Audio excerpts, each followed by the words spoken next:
Welcome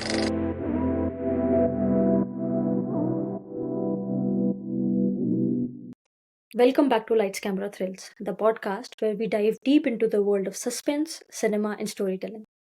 I am Diksha Sharma, and today we have a truly fascinating guest joining us. He is an accomplished filmmaker and former VFX compositor who has spent years crafting compelling stories across different mediums. And now he is here to talk about his latest book, sharing his insights on writing, history, and power of storytelling. Stick around because this conversation is going to be packed with wisdom, humor, and plenty of inspiration. Let's dive in. Can you tell me a little bit about yourself and your journey? Well, my biography is bright but short. First, I was born, and then I went to school. That pretty much sums it up. My journey. I lived in 3 countries for extended periods of time.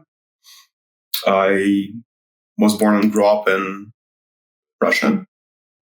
And then I spent about 20 years in the States. And now look at us in snowy Toronto. So these are the long stints, not counting times I've been to Thailand and Eastern Europe. And I've been writing throughout because writing is a very forgiving pastime. You can do it wherever you want, even on a plane. I've worked in film pretty much throughout my tenure in New York. And I haven't done much of film anything since moving to Canada, which started gradually occurring 3 years ago. And so far, so good. Fingers crossed. Let's take it from the very start of your journey. You said you grew up in Moscow, and it was during the Soviet era. And that sounds very interesting. And from the way you told me previously, it was a very different kind of a time. Yeah, I mean, it really was. Looking back, it seems pretty surreal.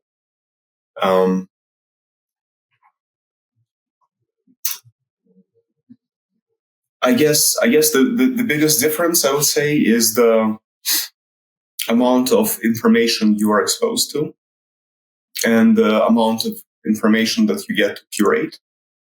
And not all of it is Soviet Union specific. I think people who are growing up in the 70s or 80s or even the 90s in the West would probably be mind-boggled by the amount of constant mental stimulation that modern people are bombarded with, forever glued to their phones. There were only, 3 TV stations, and I think 2 of them were not even broadcasting full-time. And newspapers, of course, were heavily curated too, because it was I don't want to call Soviet Union a totalitarian society, at least not in my day. It was totalitarian society light. So censorship was there, but it wasn't hardcore enough to completely stifle the flow of information from the West into Russia and back. But it was very, very curtailed. So I guess you had to rely on your social connections more to get information, which in turn heavily curated the amount of information you were exposed to. Do you think it is any different from now? Because I feel like there's a lot of noise and very less information too right now. Well, I guess that's the nature of information. It likes to obscure itself in the noise. But I sure do think what would have happened to Soviet people had the Soviet government had the opportunity to monitor day-to-day lives of its people the way Alexa or Siri is exposed to us now. There was even an old Soviet joke about this, how Alexander the Great, Caesar, and Napoleon are watching the parade of the Red Army on the Red Square in Moscow. And Alexander says, if I had the Soviet infantry, I would have been invincible. And Caesar says, if I had the Soviet tanks, I would have conquered the world. And Napoleon says, and if I had the Soviet newspapers, the world still wouldn't know about Waterloo. So, it's about being able to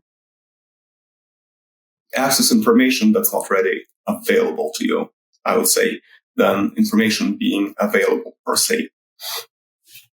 And because of living in an atmosphere of constant surveillance light, Soviet people got very good at calling bullshit and deciphering the truth from hints and ambiguities and aversions and avoidances and hush-hushes. They would rebuild the rest of the picture that was not readily available to them through official channels. And this is something that I feel like the Westerners are not particularly good at, because they live under the impression of having free speech. That also reminds me of TikTok and Instagram, and people are posting so many things which are, well, I can say very interesting opinions that they have. But I remember you telling me one of the incidents that you had at your high school where you were almost expelled because you expressed something in one of your papers. Do you want to talk a little more about that? Sure. Well, I mean, the funny thing is that I didn't express anything particularly partisan or horrific. It's standard jokes that people told each other when they thought they're not being listened to. And this was the late 80s. So Soviet Union was in its dying days. And I, being the naive kid that I was, I kind of ran ahead of the train a little bit. I was 2 years ahead of my time.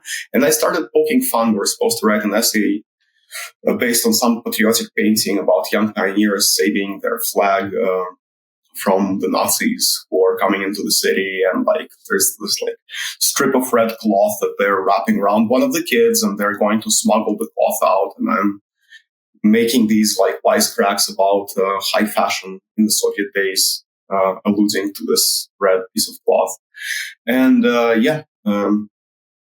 somehow the essay, the director of the school got a hold of the essay. And there was this big meltdown. The equivalent of PTA was gathered, all the teachers, parents, my parents. I wasn't there, but it was going to be expulsion. But my literature teacher saved me. He lost the essay. When drum roll, please bring in the evidence. He stood and said, I can't find it. It went somewhere. It's such a shame. Don't know where it is. My bad. So it's funny how sometimes your teachers can make such a huge impact on your life, and you don't even realize it until you grow up and like grow half a brain. I did love the guy though, and we actually are still in touch with him so many years later. He was a writer, which is how he got around to teach literature, I guess, in the first place. So we had things to talk about after my eventual graduation too. And what would have it looked like if you would have actually like expelled from the school?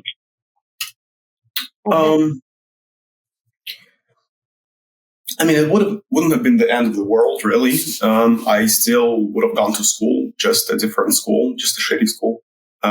Probably had my ass kicked more often than average. I went to a semi-decent school. We had like in-depth English. Started learning at second grade and was a daily English classes. So it was considered to be like a fancy school. At the end of the day, nothing. Maybe I would have learned my lessons and shut up for good. And maybe it would have been better for me, because opening my mouth when circumstances don't warrant it has been a recurring issue in my life. Why do you say so? Because I don't know when to shut up. Time and again, I found myself in situations when I should have just kept my mouth shut, but the opportunity to make a joke sometimes is too much. I kind of understand you. One of the interesting things that I found during one of our conversations was you said that you were very privileged when you were in Moscow. It did not sound privileged to me, but why did you say that? Well, I mean, privilege is a matter of your reference group. So growing up in the capital of the Soviet Union, of course, I was privileged compared to most other kids in the Soviet Union, because I had museums and public transportation and good healthcare and a fancy high school with special in-depth English program and yada, yada, yada, yada. I mean, compared to other Europeans, much less North Americans, of course, I wasn't privileged. Compared to most Africans, for example, I suppose that all of us were. So when I said privilege, I was thinking other Soviet kids. But it's a very malleable concept, I guess, privilege, and you can't really talk about it in abstraction. You always have to compare to someone. So having grown up in Soviet Union, I was comparing myself to other kids from that country, which doesn't exist anymore. Thank God. You also mentioned listening to radio, because only in Moscow you could get that frequency that used to, I think, telecast games. Oh, it wasn't just Moscow. It was mostly big towns, because these were dissident broadcasts from the West, basically, that were trying to do a one over the Soviet censorship, broadcasting like the real news or whatever they wanted the real news to be. So no, it wasn't just Moscow. I mean, you could get this in St. Petersburg and in Kiev and most other big cities.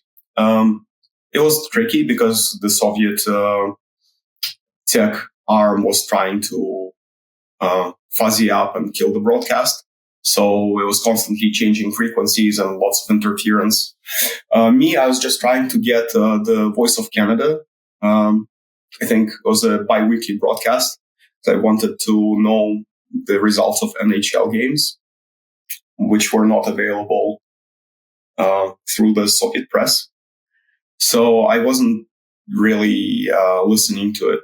My father was listening to it for political reasons. I just wanted to know how the Montreal Canadiens played with Calgary Flames type of thing. So that was the extent of my political involvement. Still is. What was the reason behind you moving to US? How did you decide that you wanted to move to US? Well, Soviet Union was falling apart, and overnight, all the social institutions burned. And it was a very exciting time, especially for young people. But it was also a very challenging and difficult time. And more than anything, I wanted to avoid serving in the army because army service was mandatory, compulsory. And I really didn't want to lose 2 years of my life um, doing whatever it is that they do around the plaza. And I had an opportunity to go to Berkeley. And that really outweighed the Soviet army prospect, much as I wasn't a fan of the United States initially when I moved. And you went to Berkeley to study history? Yeah. And you were always interested in history, right? I was always interested in history, yeah.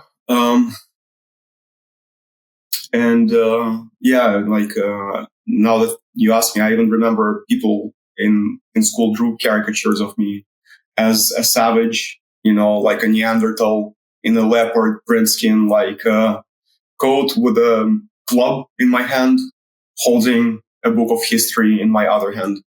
I naively thought that I was going to be a lawyer when I grew up. So history was as good a subject as any. It teaches you to read and write and to analyze. So luckily I had older friends who started working as lawyers by the time I was graduating. I looked at them and I was like, no, I'm not doing this. So I got stuck with my history degree. And you read a lot also, right? History books. And I think the amount of knowledge you have acquired, and I feel like it comes a lot from your reading also that you have done over the years. And history is also like a very big part of those readings, I would say. Sure. I mean, you have to understand history if you want to understand modernity, I think. Because in a sense, history is a fortune-telling device. If you get a grip on the principles that moved things in times past, you get a certain predictive ability about the future. So that's, I guess, one reason why I always enjoyed reading about history. And secondly, I guess the other big part of it is you learn yourself. Because at the end of the day, life is just a set of experiences. And history is a distillation of these experiences taken to the extreme. So trying yourself out against these different epochs and circumstances, it's almost like standing in front of the mirror and wearing different hats and sunglasses. And who doesn't like that? And does your interest in writing also originate from there? I think so, yeah. I guess literature is history divided by the individual. So in history, the actor of history, it's still a debate of who the actor of history is, whether it's the individual or the state or the nation or the idea. In literature, it's usually pretty easy. It's an individual. It's a protagonist. But the principles are the same. And it's a journey through time and space.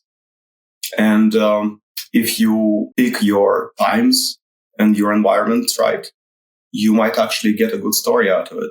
And one interesting thing I got to know about you was also that you said, I'm not a visual thinker. I think in words.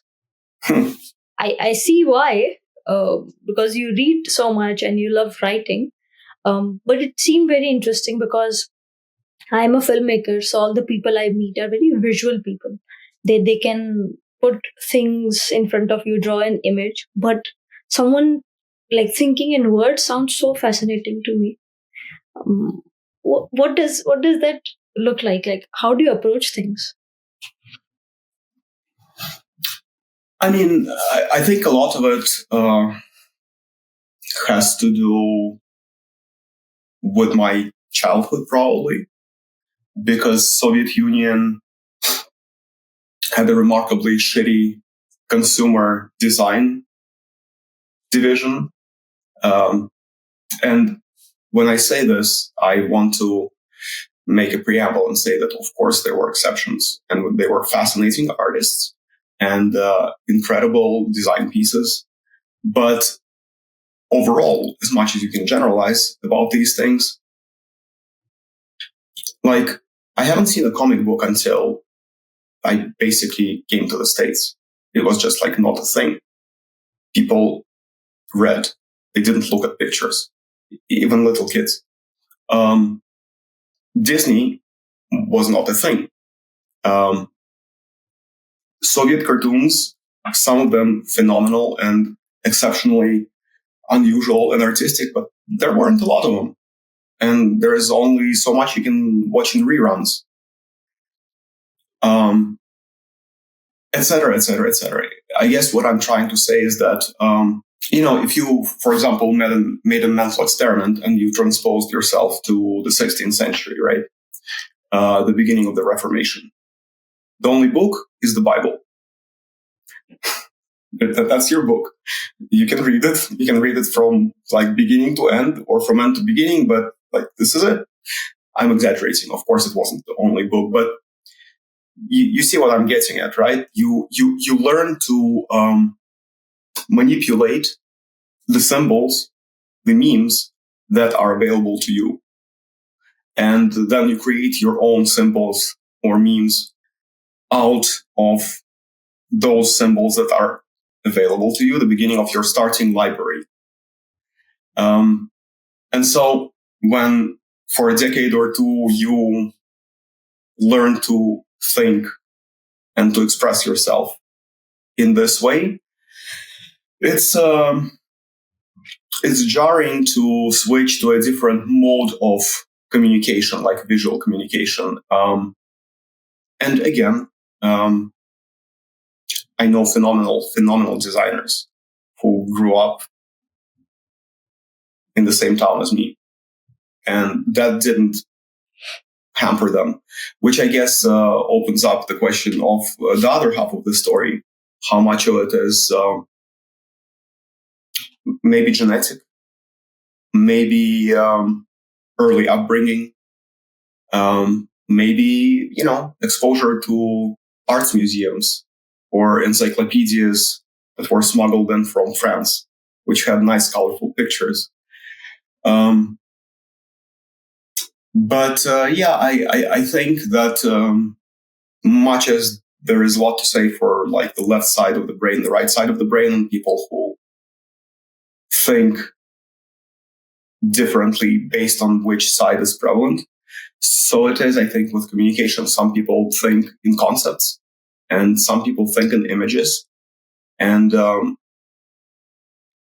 I'm definitely on the logocentric side, I would say, as much as you can be on one or the other. I also think like you also worked on the visual aspect of thinking as well. I mean, you are a great writer, but you were also a compositor for 17 years.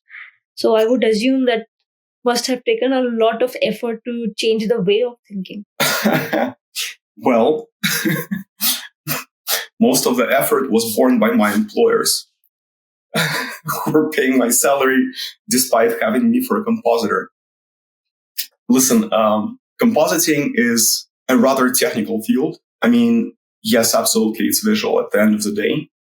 But a big part of it, like, let's say 49% of it, is ones and zeros. You like triangulate objects in space, you sample colors, and you make sure that they work together, and you figure out what the lens distortion is, and you make sure that your image adheres to the lens that supposedly is being used in the project. So a lot of it is kind of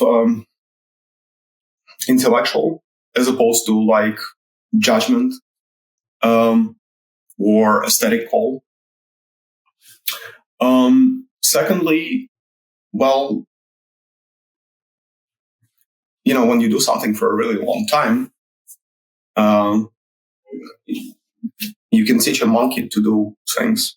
It's never going to be a genius, and I was never a compositing genius and never claimed to be, but you can be decent, solid, a good professional worth the money.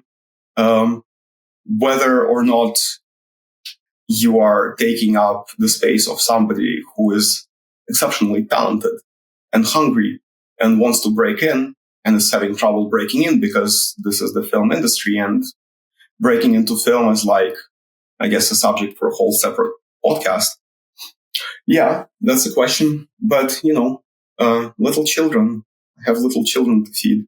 I guess that's an interesting way to put it. But I was very like taken aback because you said a monkey could do it, but I don't think so. I think it seems like a very difficult thing to do. An ape. A monkey might not, but a greater ape, definitely.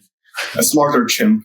Well, could you tell us a little bit about the process? Because I think compositing is at the end of the editing and SFX process. Could you walk us through what happens and what is exactly that you do?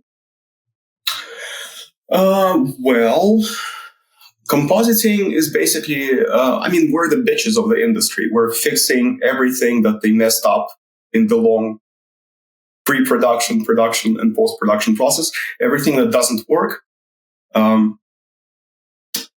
compositors fix. Like cuts that don't quite work together, various, prosthetics or special effects that look cheap or lame or cheesy, or like something didn't blow up when it was supposed to blow up, but it must, according to the story. So we blow it up in post. Or like, an actress has an annoying pimple in the most visible part of her forehead. Very unglamorous, but you gotta get rid of those pimples. Or it could be sometimes completely ridiculous, like especially if the client is throwing money at problems. I will not call any names or projects, but sometimes they would shoot a scene in a totally wrong environment to make it completely ridiculous. Let's say they couldn't shoot a scene in winter. They could only get the crew in summer. So they shoot something on the lawn, but according to the story, it's supposed to be snow field. So turn the lawn into a snowy field. Good luck. You have 3 weeks.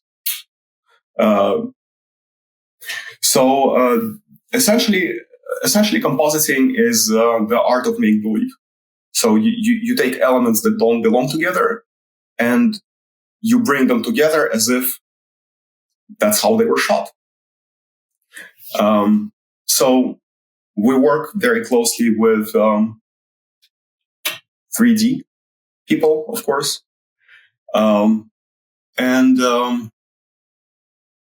After compositing is done, it's just color correction and sound, and then done. I think actually sound is being done usually simultaneously, because by the time compositing kicks into gear, the cut is already locked. So you know exactly how many frames and what goes before, what goes after, which helps. Unless you get a client who starts throwing money at the problem. Did I mention those clients? Yes, I did. Yeah, those are fun. Compositing essentially is you literally composite, superimpose, overlap things, and make them act like they're a unified whole. Can you talk about your first gig and how did you get that? The very first one in compositing. You know the expression, fake it till you make it? Yes, I am aware. Yes. I've done this several times in a row. It's hard to say which gig one would consider the first, because I worked, of course, in a bunch of like shorts and music videos before I got up my courage to apply for features. And then I did a couple of features in After Effects, which was a pain in its own right. And then, I was very broke because I wasn't very far into the career. And frankly, I wasn't very good. And I was just trying to learn the ropes, but simultaneously I needed to make money because my older daughter was already born, and it puts a unique pressure on a parent.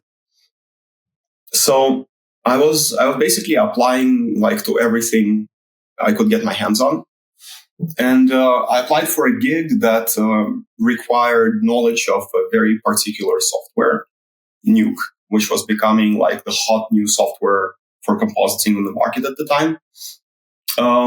And I lied about being a Nuke expert. And against all expectations and odds, I got a call from the employer. The caveat was that the employer was in Louisiana. I was in New York. The employer was in Louisiana. I never intended of going. And when I got the call back, I was so scared that I like winced, and I named a price that I thought was completely like above and beyond all reasonable expectation. $300 a day, which is a joke, by the way. But I didn't know that. So I thought they were going to send me to hell when they heard. And they probably thought they're getting a great deal. They're getting this expert for half price. So when they gave me an offer, I was kind of smitten, and I was very scared, but I couldn't say no. So I went, and I did that gig for half a year, pretending every day to understand what is going on around me. Basically, I was half a day ahead of the rest of the production. Like I ran home at the end of the day, watched tutorials, and then like the following morning, I ran back to work and like regurgitated everything I watched the night before. Because like my supposed role was to help the company change Rails from the old software they were using into Nuke. They had experienced highly proficient compositors who didn't know Nuke, and they got me who did not know Nuke and was not a good compositor. And why they haven't fired me is a question that bothers me to this day. It might be that, the price of sending me back to New York outweighed the business sense of just keeping him since he's already here. But the one good thing I would say about film, there's plenty of bad to say about the industry. The good is the people. They are mostly amazing, intelligent, kind, patient, pleasant people to work with. So that may have played a part in me doing the full 6-month stint in Louisiana as well. They just felt sorry for the sucker. And thanks, guys. But I genuinely think like it was a lot of effort on your part as well, right? Being in that situation, learning that, and the team eventually learned Nuke. So I think the task was accomplished, wasn't it? Yeah, mission accomplished. It doesn't matter how, right? They probably would have managed without me. But that was my kind of big break. We did several features, fairly high-profile features there.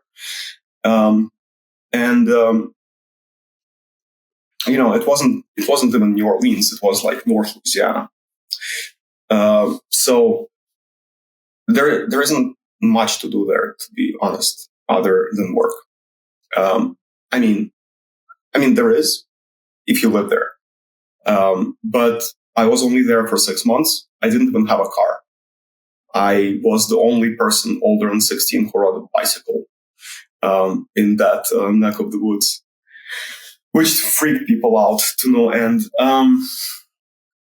I wasn't going to make a life there, so other than drinking with my colleagues after work, there isn't much I could do. So I got good at the job fairly quickly, to the extent of my poor logocentric brain being able to. So yeah, after that I came to New York, and I was halfway decent as a professional.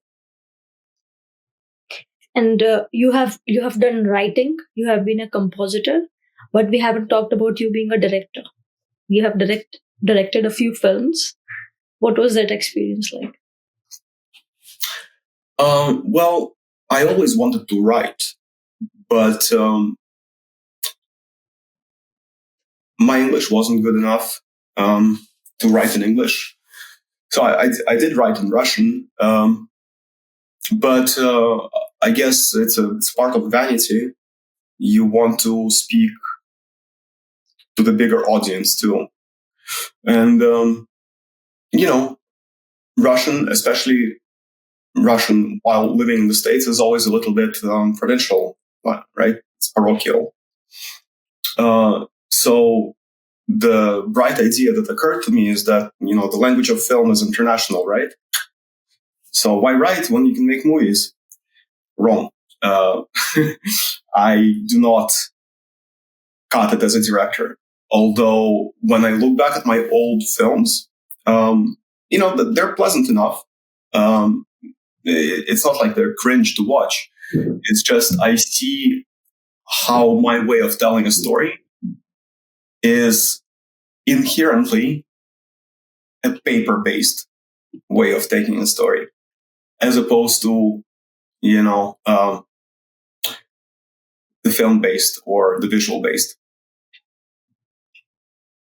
So yeah, I directed several shorts, and they did the festival thing. Like they played at San Francisco and Golden Night Malta and Santa Fe, and but they were never poised to win the Oscars. And after about 10, 15 years, I realized that actually the part of the process I like most is screenwriting, is when I write the story. After that, it's just like, well, you have the story, you have the screenplay, so now you have to fundraise. Now you have to audition, and now you have to look for money for this and that. And you have to ask all your visual effects buddies to work for you pro bono. So it was fun, and I enjoyed it. And I really enjoyed all the aspects of it.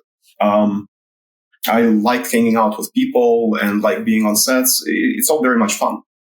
But the part I enjoyed most at the end of the day is the part that you actually don't have to do any fundraising for. You just have to go to a cafe, open up a laptop, and off you go. So after a while, it started to dawn on me that maybe sticking to this part of the process is actually what you should be doing. And by that time, I already spoke English decently enough to actually give it an earnest go. And I think you finally got the chance in Toronto. Well, I mean, Toronto offers its own opportunities for sure. One of them being the fact that I wasn't legal to work here for a while. And since I'm not legal to work anyway, I might as well do what I always wanted to do. Right. Perfect excuse. So yeah, for the past 2 or so years, I was pretty much writing nonstop, finishing the novel I started a while ago, and now starting on my second. Did you intend to come to Toronto to write, or was it there any other reason? No,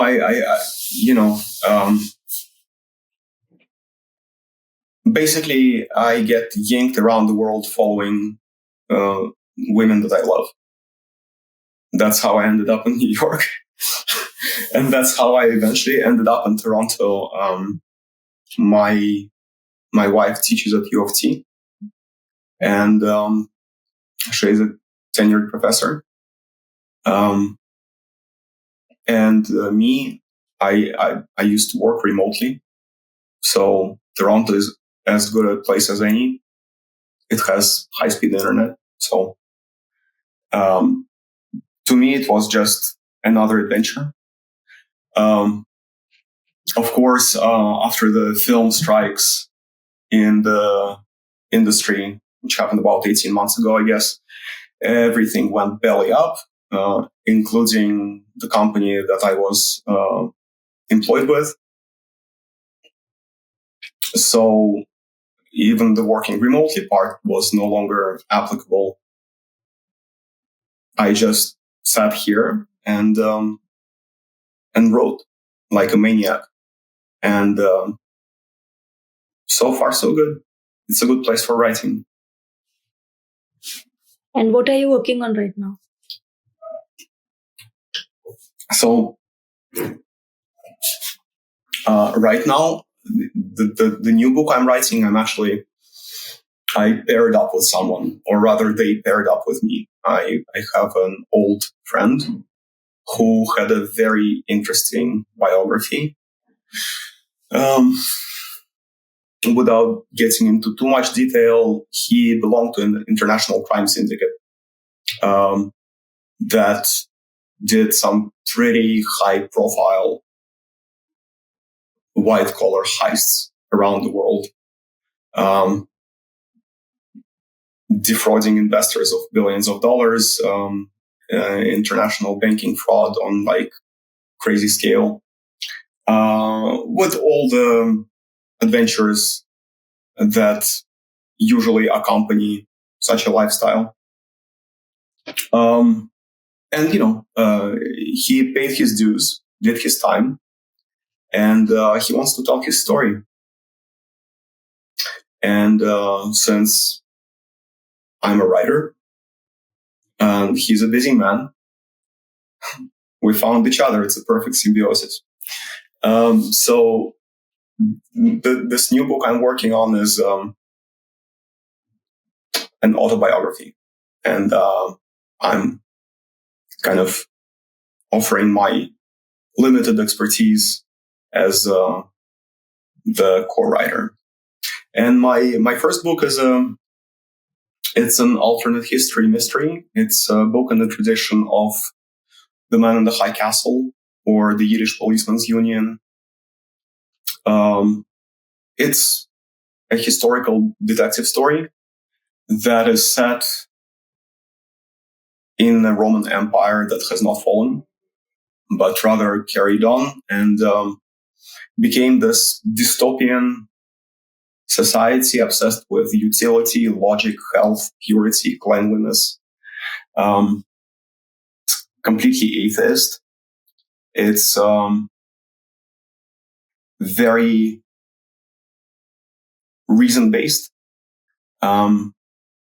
And essentially, it's a world that bypassed the Middle Ages, the Dark Ages, as much as I hate the term. So from antiquity, we go directly into the Renaissance. So it's Rome that has discovered the Americas, Rome that talks to China and fights with China, and within that world, there's this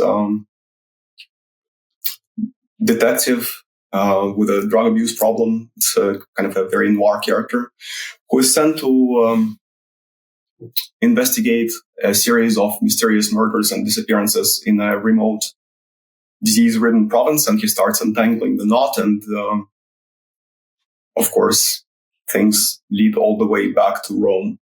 And so it's a historical mystery thriller. Sounds exciting. So many exciting projects coming up. I'm really excited for you.